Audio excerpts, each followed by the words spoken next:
take a moment to imagine India as the third largest economy in the world. Now that's not going to be very difficult because it's something we are going to achieve in the next 5 years. And there are images like the one you see on the screen that remind us of things that are happening that will get us there. So let me tax your brain a little bit more and share some numbers with you. In 1983, when I graduated, India's GDP was $0.2 trillion with a per capita income of $293, which is less than $1 a day. 25 years later, when me and my friends were celebrating our Silver Jubilee alumni meeting, it had grown to $1.2 trillion and slightly less than $1,000 as the per capita income.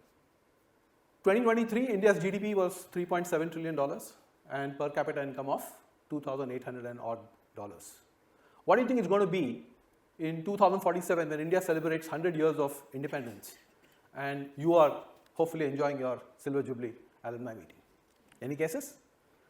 Well, a lot of people have now moved around to thinking that it's going to be about 26 to 30 trillion dollars, and the per capita income is going to cross $15,000. Now that's a huge opportunity waiting for all of us if we can make use of it. So the reason I'm standing here today is to tell you that India का तो हो रहा है और हो जाएगा, लेकिन तेरा क्या होगा, right? And by that I mean people like us who have to rely a lot on ourselves to make things happen for us. What is it that we can do so that we benefit immensely more from India's economic growth? Now, different people will benefit from this differently. One chief benefit is going to be rising income, and that is going to depend on your education, your skills, how well you keep learning, the choices you make, and so on. It's not going to happen like a smooth ride, yeah? It's going to, there are going to be disruptions, job losses, geopolitical problems, and all kinds of shocks. Yes, but more than that, the bigger problem is that rising income does not automatically transfer to increase in wealth and personal freedom. If you have a look at the more developed economies with people, with countries with very high per capita income, and you see people there, you'll realize that this is just an average number which hides a lot of things. It hides the fact that there are so many people with very little savings, with huge debts, and struggling to have a secure future. And this is something that can happen to us despite India's growth. Now, why does this happen? There are two main reasons for this. First is inflation, which means you need to spend more to maintain your lifestyle. And the second is that with rising incomes, you have rise in spending. Now, why does that happen? Well, it happens because we are human and we are bombarded by a huge engine which is forever tempting you to spend on things. Things which you start wondering after some time, why did I buy it in the first place? You know, it happens to all of us, it happens to me whenever I go to a bookstore, and after a few days when I see the books in my house, I find, why the heck did I buy this book? But my problem is very small compared to yours. And for that, you need to look at the mobile that you are carrying today. How much did you spend on that? Yeah? Maybe you could afford it, but it's very common to see people with stuff and wonder, how is this person affording all this? Well, the answer to that is because there is another engine at work, and it's called BNPL, buy now, pay later. Yeah? And if you don't know how to use this engine, it uses you. And that's what we need to figure out how to, get over. So the question that has occupied my mind is how each one of us can benefit immensely from India's growth despite the disruptions and despite these distractions. How can we all enjoy great economic security, right? Not feel a hostage to our jobs and the first source of our income, right? Follow our passion, right? have a dream and then work on it without fear and worries of where the next money is going to come from to put the food on the table. Now, these are the things, right? Following your passion, doing great things which give you deep satisfaction must logically follow when you live in a country with rising economic power.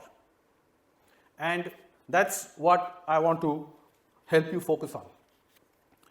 Well, the answer that I came up with 15 years ago, and this is after having a great education and a great job, is that in addition to that,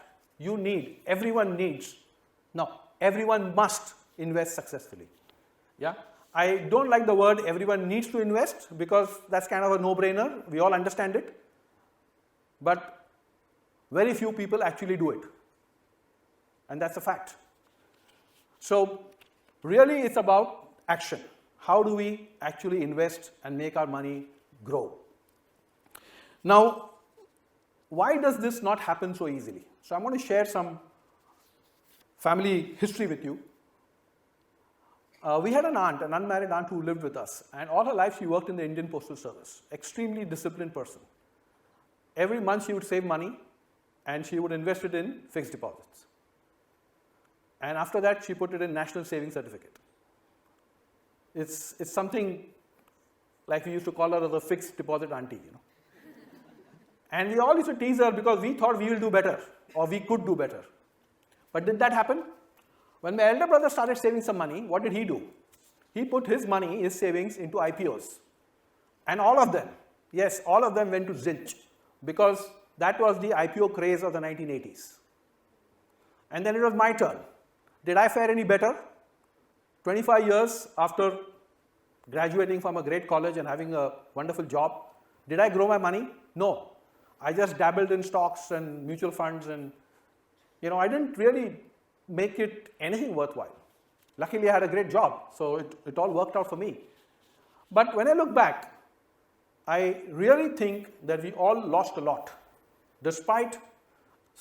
We all lost a lot because we didn't know how to grow our money, how to handle our money, how to make it work hard. And it's not enough that we were just hardworking, intelligent people. Now, why I'm telling you this is because this is happening now in exactly the same way. Most people put their money in fixed deposits, most people run after IPOs, and most people dabble in stocks and mutual funds, none of them taking responsibility for their investing and really making it work for them. So once I realized that, okay, we need to take responsibility for our money. It's not going to be some broker or some other person who's going to do that. So you got to take responsibility. What does that mean? Okay, so there are three things I'm going to talk to you about. And the first is, what did I learn about growing your money, building wealth? Right? And that's the most important question, isn't it? So I realized that actually growing wealth is a formula. And I have actually mastered and learned 1,000 formulas in my 5 years at IIT Kanpur. But hey, these guys forgot to teach me the most important formula. And I'm seriously thinking of asking for a refund. And you know what that formula is? That's on the screen right now. And if you look at it carefully, does it remind you of something? Yes, it's the humble compounding formula, right? Which you should have learnt in your high school. Now, the second problem in my life is that my school forgot to teach me this. And it was a Jewish school that I went to. So if your school didn't teach you this, it's understandable. Yeah? Right? Now, the problem with this, there's nothing wrong with this equation. The problem is, how do people interpret this? And most people look at this equation and say, hey, I'm going to increase the rate of return that I'm going to earn. And I'm going to really max it out. Yeah? And I'm going to do it with the least amount of money. And I'm going to do it in the shortest possible time. And that's a recipe for disaster. And what they do doesn't even qualify as investing. This high risk, high return is a thing that people are not equipped for. And the high risk is guaranteed, the high returns are not. What is encrypted in this formula is that you need to put all your money to work hard and earn a rate of return that is higher than inflation. And you've got to do that for as long as you need to, which is what our goals in the future you are investing for. Now, if you look at this and say, hey, but is it going to work? So let me help you understand this. Suppose you take a lakh of rupees and you invest it for 30 years. Don't touch it, invest it for 30 years. And on that you earn 6% compounding interest. What do you think you'll get at the end of 30 years? I know you probably don't know it, but have a number in your mind. Now if you grew it at 12% compounding, what would it grow to? Well, the answer is it's going to be 6 lakhs versus 30 lakhs. Now whenever I do this maths, I find myself reaching out for my calculator to check, is it really true? But it is. That's why compounding is called the magic of compounding. Now, if you were to apply this mantra throughout your life, what will it do for you? So I have a small table to show you, which is the size of the corpus that you will build if you were to do this and say do it till you're 60 years old, starting from whatever age you are at. And what does it say? It says that, look, you're going to save about 30% of your income, right? And you're going to grow it at 12%, right? And the corpus will grow to something like 22 crores. That's not bad, huh? Yeah. So what it says is that, yeah, but you got to save 30% of your salary and not spend that, which actually should not be very difficult, because when you go to spend it, just imagine that you earn 30% less, right? And 12% compounding growth is something that is doable, right?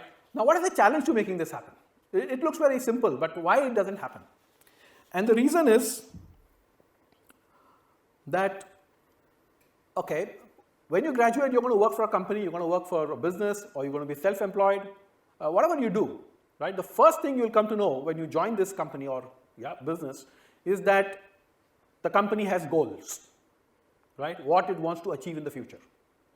And for all your life when you work, you're going to be governed and driven by this goal. It's somebody else's goal. The tragedy is that most of us don't have goals for ourselves. And when you don't have that, right, you do not have the motivation to invest, to do this year after year. To be successful in life, I think the first thing you need to do is get clarity of your goals and then figure out how much money you're going to need to meet them. And then you will not worry about things like, discipline of investing or motivation to invest. It will all happen. Yeah. So when you leave this room, just promise yourself you're going to figure out your goals. Yeah. And of course, can you figure out how much money it's going to take? Now, once you're clear about this, which is the second piece, all that remains is, can you have a way of investing your money so that it grows at 12% CAGR or higher than that? And for that, you need a system of investing. Now, when you want to earn 12% CAGR, you got to invest in stocks and mutual funds, because you got to beat inflation. Your fixed deposit rate actually matches the inflation rate. So you got to beat inflation, you got to earn more than that. And that's where people struggle, because you need to get into something which is something you can't control, something which you don't know, it's volatile, it's unpredictable, and you have the fear of losing money. So despite all this, you do not also have a way of knowing whom to trust and what to trust, because most of the solutions in the market today are actually black box solutions, which you are never going to understand how it works, and hopefully somebody who is giving that out knows. But that's not going to be the way of investing for you if you have to do it systematically, confidently, and without fear. So what we worked on for the last 15 years was to find out a way of investing that makes it happen for you, makes it happen for all of us.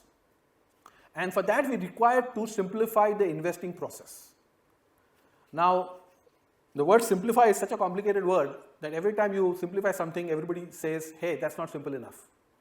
So we worked on what does it really mean to simplify investing. And the answer we came up with is that investing is all about taking decisions. And if your decision-making process is something that you already follow then we don't need you to change your decision-making process, right? We just need to make that work. So how do people buy? People buy by first looking at quality, and we don't want to compromise quality. And then we say, okay, we'll buy this if it is at a reasonable price. So the way of investing that will work for you in a sustainable manner is called quality at reasonable price way of investing.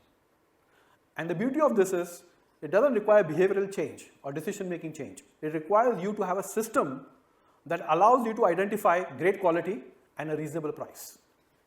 Now, there might be many systems. In 2008, when I started, I didn't find one. So I built one, right? Because at IIT, they tell you, you can do anything, right?